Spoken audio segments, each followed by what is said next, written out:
بسم اللہ الرحمن الرحیم۔ صحیح البخاری حدیث نمبر 856۔ حضرت انس بن مالک رضی اللہ عنہ سے روایت ہے، ان سے کسی آدمی نے سوال کیا کہ آپ نے نبی صلی اللہ علیہ وسلم سے اس لہسن کے متعلق کیا سنا ہے؟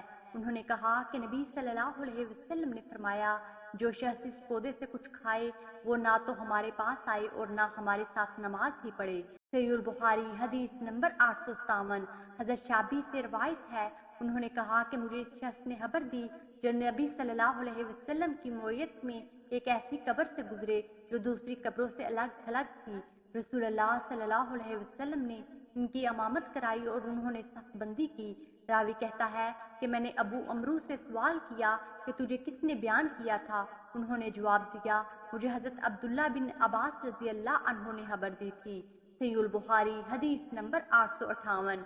حضرت ابو سعید خدری رضی اللہ عنہ سے روایت ہے، وہ نبی صلی اللہ علیہ وسلم سے بیان کرتے ہیں کہ آپ نے فرمایا، جمعہ کے دن غسل کرنا ہر بالغ کے لیے ضروری ہے۔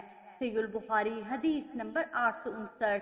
حضرت عبداللہ بن عباس رضی اللہ عنہ سے روایت ہے، انہوں نے فرمایا، میں نے ایک رات اپنی خالہ حضرت ممونہ رضی اللہ عنہا کے پاس گزاری۔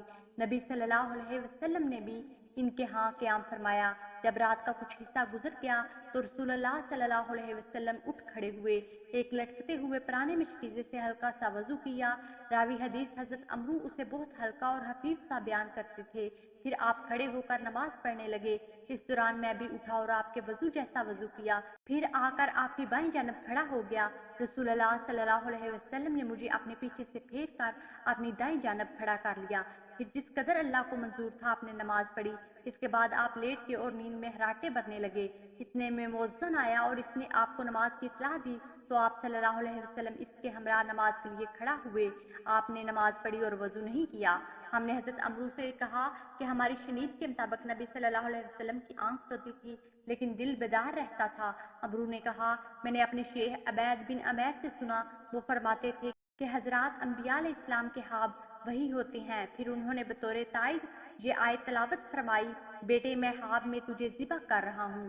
صحیح البخاری حدیث نمبر 860۔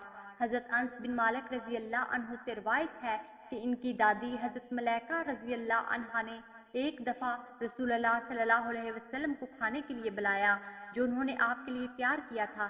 جب آپ کھانے سے فارغ ہو گئے تو فرمایا، اٹھو میں تمہیں نماز پڑھاؤں۔ چنانچہ میں ایک چٹائی لینے کے لیے اٹھا جو دیر تک پڑے رہنے کی وجہ سے سیاہ ہو چکی تھی۔ میں نے اس پر پانی چھڑکا تو رسول اللہ صلی اللہ علیہ وسلم اس پر نماز کے لیے کھڑے ہوئے۔ یتیم بچہ میرے ساتھ اور بڑھیا ہمارے پیچھے تھی۔ آپ نے ہمیں 2 رکعتیں پڑھائیں۔ ویڈیو کو لائک کیجیے، زیادہ سے زیادہ شیئر کریں اور ہمارے حدیث کو چینل کو سبسکرائب کریں۔ جزاکم اللہ خیرہ۔ اگلی ویڈیو تک کے لیے اجازت دیجیے۔ اللہ نگہبان۔